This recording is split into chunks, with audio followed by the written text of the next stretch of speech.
Hello everyone, দিনলিপির নতুন একটা ব্লগে সবাইকে স্বাগত। থাম্বনেল দেখে তো তোমরা বুঝতেই পেরেছো এটা ছিল জামাই ষষ্ঠীর দিনের ব্লগ। আমরা দুজনেই রেডি হয়ে গেছি একদম, এবার বেরোবো। এবার তো জামাই ষষ্ঠী শনিবার পড়েছিল, কিন্তু শনিবার তো আমাদের দুবারিতেই নিরামিষ, তাই আমরা পরের দিন মানে রবিবার সেলিব্রেট করেছিলাম। আমরা আগে মিষ্টির দোকানে যাব, তারপর সেখান থেকে বাড়িতে যাব।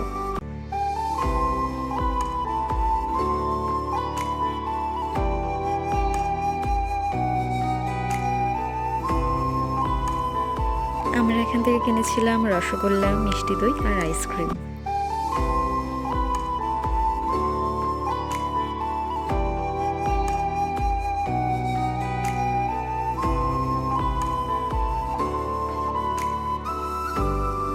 আর এই যে আমরা চলে এলাম বাড়িতে।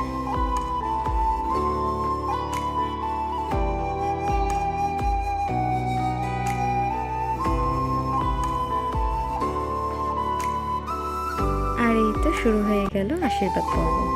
যদিও ষষ্ঠীর কোনো নিয়ম আমাদের বাড়িতে নেই।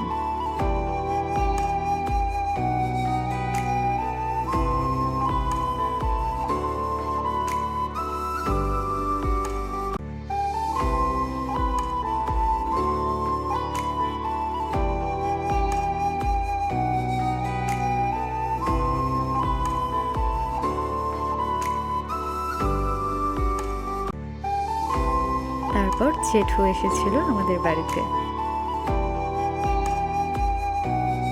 আর মা তো রান্না বান্নায় ভীষণ ব্যস্ত সেই সকাল থেকে।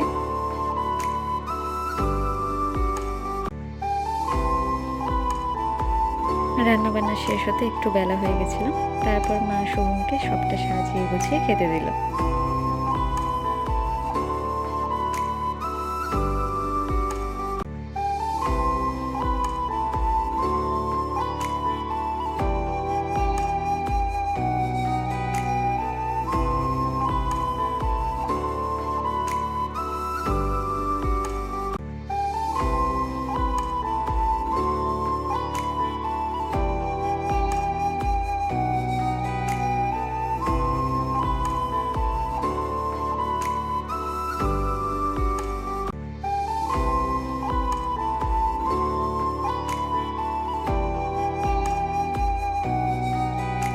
যেহেতু অনেকটা বেলা হয়ে গেছিল, তাই বাবা আর গুনগুনও খেতে বসে পড়ল।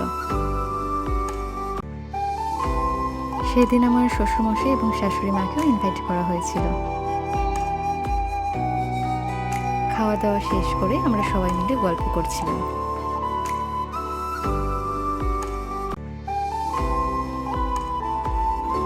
তার কিছুক্ষণ পর ওনারা চলে গেলেন বাড়িতে। আর এই যে এই শাড়িটা এবার আমরা মায়ের জন্য কিনেছি।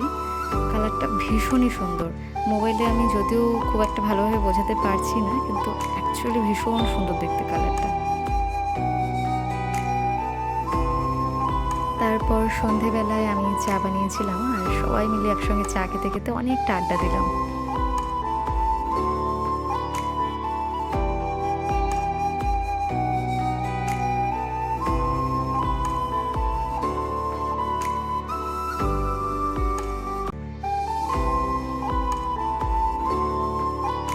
তার কিছুক্ষণ বাদে সবাই মিলে আইসক্রিমও খেলাম।